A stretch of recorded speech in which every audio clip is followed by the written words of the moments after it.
Quando Johnny Cosia fala, o mundo do algodão para ouvir. E o que ele disse na semana passada pode ser a diferença entre o sucesso e a estagnação da cadeia de algodão. Antes de irmos para o que ele disse, a gente vai colocar um pouco de contexto aqui.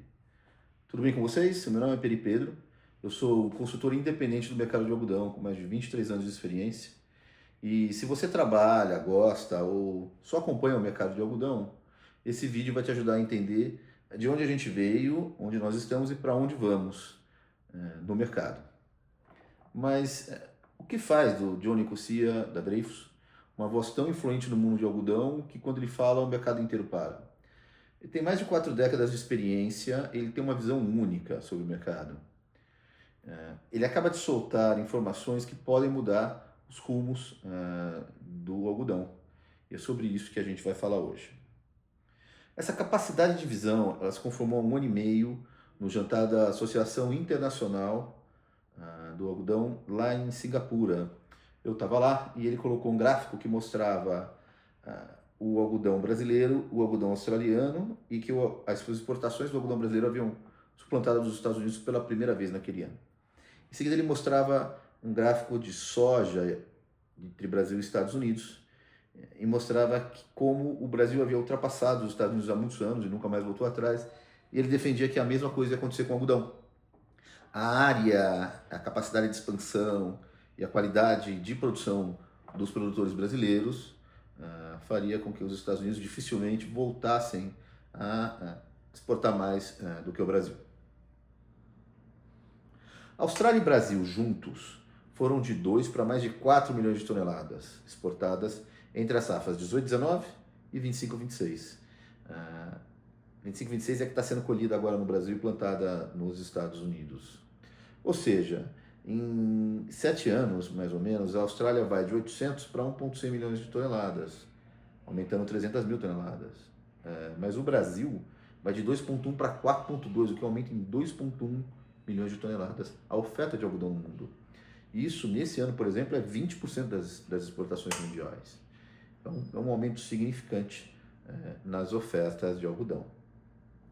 Mas agora vem um ponto importante, que a gente tem que prestar muita atenção e que o Joe coloca. O Brasil e a Austrália cresceram, mas os Estados Unidos também diminuíram nesse período. A produção dos Estados Unidos ela cai de 4,55 para 3,14 milhões de toneladas nos últimos 7 anos. E o que é pior, se você pegar de 22 para frente, 22, 23, 24, 25, eles colheram entre 2,63 e 3,15. Então, o ano que mais colheu foi 3,15 milhões de toneladas contra 4,55 no pico. Isso se traduz em quê? E quem mora no interior sabe disso, né? São 4 anos em que muitos produtores colhem mal, muitas algodoeiras e armazéns que são terceirizados, não são dos produtores, permanecem vazios, muitos deles venderam seus negócios. Eu estive nos Estados Unidos há 2 anos, teve muita consolidação nesse setor. E são tempos difíceis, não só para os produtores, mas também para todo o comércio que gira em torno dessas cidades do interior do Texas, do Alabama, que senão não são muito diferentes de Paranatinga, Rosário ou Rio Verde, para deixar 3 exemplos. A concessionária de caminhonete sofre, o restaurante sofre, o posto de gasolina sofre também. Mas não se enganem, a infraestrutura, o crédito, as taxas de juros daquele país permitem com que isso volte do dia para a noite, basicamente, desde que as condições de preço e de lucratividade estejam alinhadas, né? Daí o Joe lança uma questão importante. O que vai acontecer com os preços que já não estão bons se os Estados Unidos voltassem a produzir 4 milhões de toneladas? Essas 900 mil toneladas a mais vai adicionar uma oferta de 10% a mais no mercado que já está com bastante algodão suficiente para cumprir as necessidades. Nesse caso, segundo ele, haveria uma guerra de preços entre Brasil e Estados Unidos. Nessa guerra, o Brasil tem uma vantagem, porque o Brasil pode vender abaixo de Nova York com bases negativos. Ninguém quer isso, a gente quer vender cada vez a bases mais caros. Bases é a diferença entre o algodão brasileiro e o algodão dos Estados Unidos em relação a Nova York. Os Estados Unidos não podem vender a bases negativos, eles têm um comprador que é a Bolsa. Caso tudo dê errado e o comprador lá fora esteja pagando menos do que a Bolsa, eles vendem para a Bolsa, entregam na Bolsa, recebem da Bolsa. O Brasil não tem essa limitação. Então é como se a gente pudesse baixar mais o preço do que eles. Por outro lado, eles têm programas de preço mínimo que não só garantem que o governo pague um preço mínimo nesse algodão, se ele ficar muito baixo, como também antecipa uma parte do pagamento para que o produtor não sofra no seu fluxo de caixa. Então isso faz com que os produtores dos Estados Unidos possam esperar. E uma guerra de preços, obviamente, seria ruim para todos. Tá? Agora, a minha opinião não é a do Joe. Na minha opinião, o loan americano é bom para o Brasil. Tá? Como Nova York reflete mais o mercado americano do que o brasileiro, o fato de existir um preço mínimo lá nos Estados Unidos nos protege e faz com que Nova York não caia abaixo desse preço. Os produtores de lá simplesmente param de vender, os daqui também normalmente já está num patamar tão baixo que eles não têm pressa de fazer negócio ruim, e as trades também param de vender para fora, já que elas podem entregar na bolsa, como aconteceu há 2 anos. Né? Não é comum, mas acontece. E aconteceu em volumes interessantes, aliás, há 2 anos.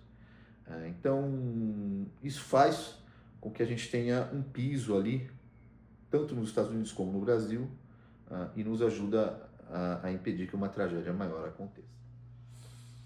Mas, afinal de contas, qual a verdadeira razão por trás dos preços baixos de Nova York?